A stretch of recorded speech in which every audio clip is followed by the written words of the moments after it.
Good morning बच्चों, कैसे हैं आप लोग? अच्छे हैं ना? तो बच्चों, आपको मैंने पाठ 12 पढ़ा दिया। उसके सारे प्रश्न उत्तर आपको मैंने लिखने के लिए दे दिया है। सारी चीज़ें अभ्यासकार करवा दिए, सारी चीज़ें उन्हें कंप्लीट करते जाइए, क्योंकि कभी भी आपसे कॉपी मंगाई जाएगी चेकिंग के लिए तो पिछली बार की तरह आपका पेंडिंग वर्क नहीं होना चाहिए। ठीक है? तो आप समय समय से अपना कार्य पूरा करते रहिए। वीडियो को देखिए, PDF देखिए, जैसे भी करके आप अपना वर्क कंप्लीट कर लीजिए। ठीक है? तो आपने इसके पहले पाठ से संबंधित संक्षिप्त जीवन परिचय, शब्दार्थ, ये सब आप पढ़ चुके हैं। आज हम पढ़ेंगे पाठ। तो ये पाठ में क्या दिया हुआ है ये हमें पढ़ना है कि इसके बारे में क्या बताया गया है। देखिए, पुस्तक अपनी ओपन कीजिए और हम रीडिंग करेंगे। आप भी मेरे साथ साथ पढ़ते रहिए, ध्यान से समझिए कि इस पाठ में है क्या। ठीक है?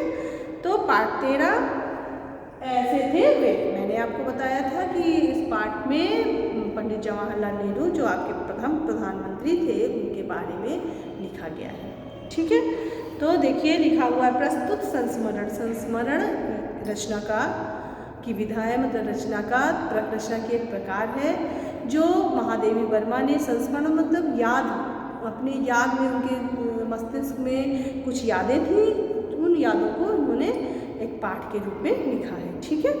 तो प्रस्तुत संस्मरण में लेखिका के द्वारा भारत के प्रथम प्रधानमंत्री पंडित जवाहरलाल नेहरू के स्नेह भरे व्यवहार और उन्मुक्त व्यक्तित्व का रोचक वर्णन किया गया है।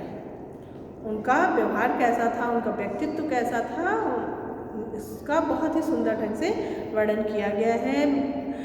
लेखिका हमारी हैं कौन? महादेवी वर्मा जी ने।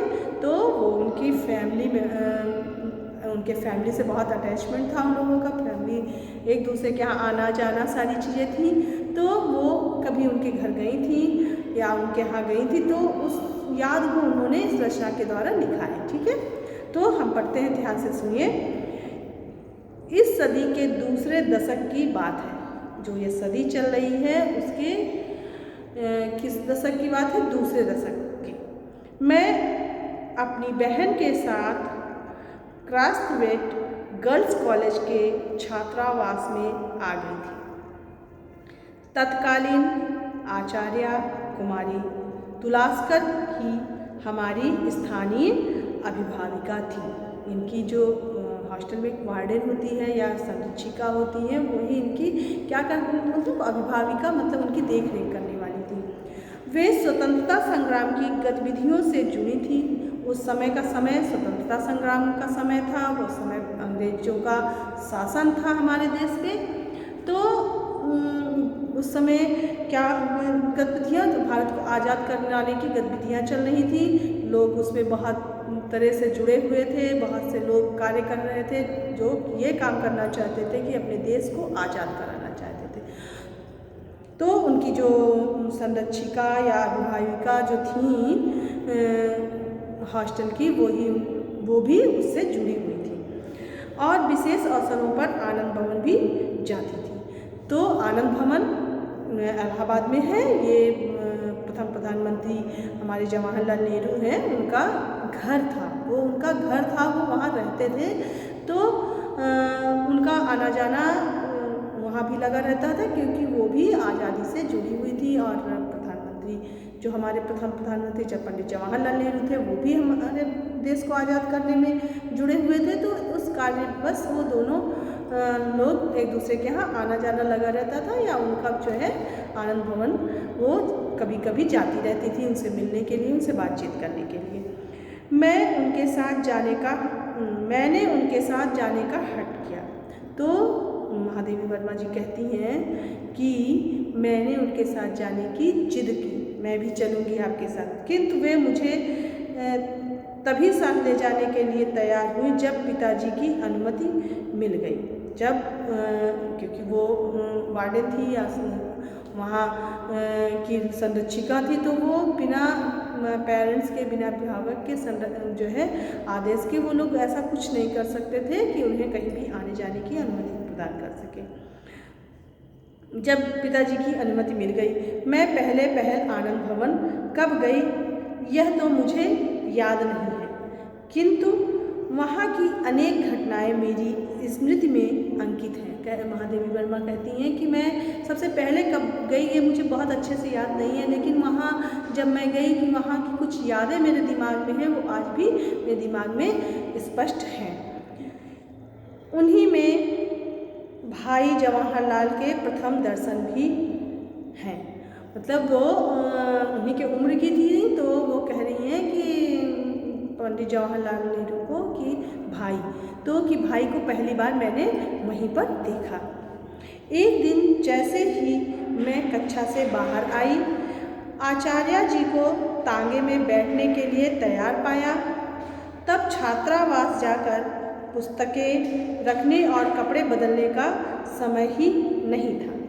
उन्होंने कहा एक दिन का दिन है कि मैं कक्षा से अपने क्लास से बाहर आ रही थी, तो देखा कि हमारी आचार्य जो वहाँ की प्रधानाचार्य थी या शिक्षिका थी, वो तांगे पे तैयार बैठी हैं जाने के लिए। तो और मेरे पास पुस्तकें रखने और कपड़े बदलने का भी समय नहीं था, अगर मैं जाती तो वो चली जाती। अतः उनके साथ आनंद भवन जाने की उत्सुकता में बस्ता लिए स्कूल के कपड़ों में ही तांगे पे जा बैठी।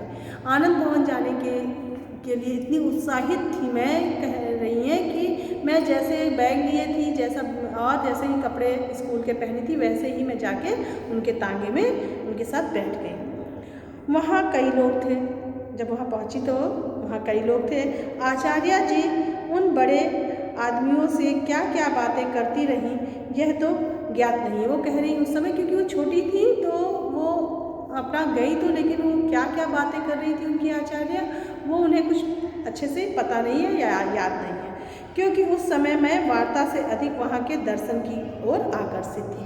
कह रही है कि उस समय में वहाँ की क्या बातचीत हो रही है उन पे मेरा ज़्यादा उत्साह नहीं था जानने के लिए या इंटरेस्ट नहीं था, लेकिन मुझे तो वहाँ के दर्शन या आनंद भवन का जो भी रख रखाव था वो सब देखने के लिए मैं बहुत ज़्यादा उत्सुक थी। उस दिन लौटते समय न जाने किस हड़बड़ी में बस्ता वहीं छोड़कर बाहर आ गई। मतलब उसे याद नहीं था कि मैं बस्ता भी साथ में अपने लाई थी, तो वो बस्ता को वहीं छोड़ दिया और वो बाहर आ गई। बरामदे की सीढ़ियों पर पहुंचते ही पीछे से सुनाई दिया, ये किताबें तुम्हारी हैं? मुड़कर देखते ही मैं जहाँ की तहाँ खड़ी रह गई। बरामदे में खड़े भाई जवाहरलाल मेरे बस्ते को झुला रहे थे। तो उस समय वो अपना बस्ता वहाँ पीछे छोड़ के चली आई थी, भूल गई थी कि मैं बैग भी लाई थी, बस्ता भी लाई थी। तो जब वो आगे निकली तो पीछे से पंडित जवाहरलाल नेहरू भी उस समय ज़्यादा उम्र के नहीं थे, तो उन्होंने अपना उसका बैग ऐसे हाथ में झुलाते हुए पूछा, ये बस्ता तुम्हारा है ना? तो वही उन्हें याद आ रहा है कि बरामदे में खड़े भाई जवाहरलाल ने बस्ता झुलाते हुए पूछा। मंझला कद, उनका अब कैसी कद काठी थी, वो कैसे दिखते थे, उसका यहाँ पे वर्णन किया है उन्होंने। मंझला कद, गौर वर्ण मतलब मीडियम साइज उनकी हाइट थी, और गौर वर्ण मतलब गोरे थे, उनका रंग गोरा था। स्वच्छ खादी के परिधान में दुबली पतली पर सशक्त काया, चौड़ा उज्ज्वल माथा, लंबा सा मुख, सीधी नासिका मतलब सीधी नाक, हंसी से भरे होठों में चमकती दंत पंक्ति। जब वो हंस रहे थे तो उनकी जो दंत पंक्ति मतलब दांत दिख रहे थे वो बहुत ही सुंदर थे। काली पुतलियों से युक्त आँखें ना बड़ी थी और ना छोटी। उनकी आँखों की पुतली काली थी, वो छोटी, ना ज़्यादा छोटी थी और ना ज़्यादा बड़ी थी। किंतु उनकी दृष्टि में एक विशेषता थी। सामने खड़े व्यक्ति को ऐसा लगता था मानो वे आंखें उसके पार कुछ देख रही हैं। मतलब उनकी आँखों के मतलब उनके देखने का जो तरीका था, ऐसा लग रहा था कि जैसे कोई उसके पार मतलब उसके अंदर देख रहा है। बस्ते का स्वामित्व मैंने सिर हिलाकर स्वीकार किया। मैंने सिर हिला के कहा कि हाँ हाँ ये बस्ता मेरा है, और उसे लेने के लिए हाथ बढ़ाया, और उसको लेने के लिए मैंने हाथ बढ़ाया। उन्होंने सावधानी से बस्ता मुझे थमाते हुए भ्रुकुटियों मतलब भौहों पर बल देकर कहा, क्या बात है। उन्होंने भौहों पर बल देकर भौहें ऐसे चढ़ा के, कुछ लोग बोलते ना जब किसी को वो करने के लिए बोलते हैं कि वाह, तुम्हारा मजाक उड़ाने के लिए, तो वो बोलते क्या बात है, कि मतलब मजाक उड़ा रहे, क्या बात है, किताबें फेंकती घूमती हो। उन्होंने कहा कि क्या बात है, तुम तो किताबें अपनी फेंकती हुई घूमती रहती हो, पढ़ती क्या खाक होगी। कहने लगे कि जब तुम अपनी किताबों को इस तरह फेंक के घूमती रहती हो तो तुम अपनी पढ़ाई क्या करती होगी, पढ़ती वढ़ती नहीं होगी तुम, हाँ। तो फिर देखिए, भाई जवाहर लाल जी के मुख से क्या बात है मैंने अनेक बार अनेक अवसरों पर सुना है। उनके जो बात करने का तरीका है, क्या बात है, वो उनके बात करने का तरीका था। तो यहाँ लिख रहे हैं कि ये बात मैंने उनके बातचीत में बहुत बार सुना है और हर बार उस वाक्य पर हंसी आई है। जब वो उनको ये बात करते सुनते तो उसको अपनी पुरानी बात याद आ जाती और उन्हें हंसी आ जाती। मोटर दुर्घटना में मेरे पैर की हड्डी टूट जाने पर भी उन्होंने कहा, क्या बात है, तुमने अपना पैर ही तुड़वा लिया। उनको एक बात याद आ रही है कि एक बार का एक्सीडेंट हुआ लेखिका का, तो उनके पैर की हड्डी टूट गई। तो उनसे जब मिलने आए तो जवाहरलाल नेहरू ने क्या कहा कि वाह, क्या बात है, तुमने तो अपने पैर की हड्डी ही तुड़वा ली। तो उनके एक बात करने का तरीका था कि जब वो बात करते थे तो इस तरह से बात करते थे। मेरे कई महीनों तक अस्त व्यस्त रहने पर भी टिप्पणी थी, क्या बात है, तुम अक्सर बीमार हो जाती हो। अगर कभी बीमार पड़ गई तो बोलते थे, वाह क्या बात है, तुम तो बीमार पड़ जाती हो हमेशा।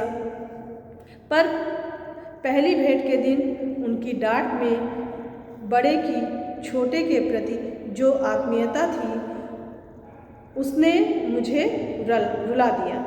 7वीं कक्षा के विद्यार्थियों में जितना कम ज्ञान होता है उतनी ही भावुकता अधिक होती है।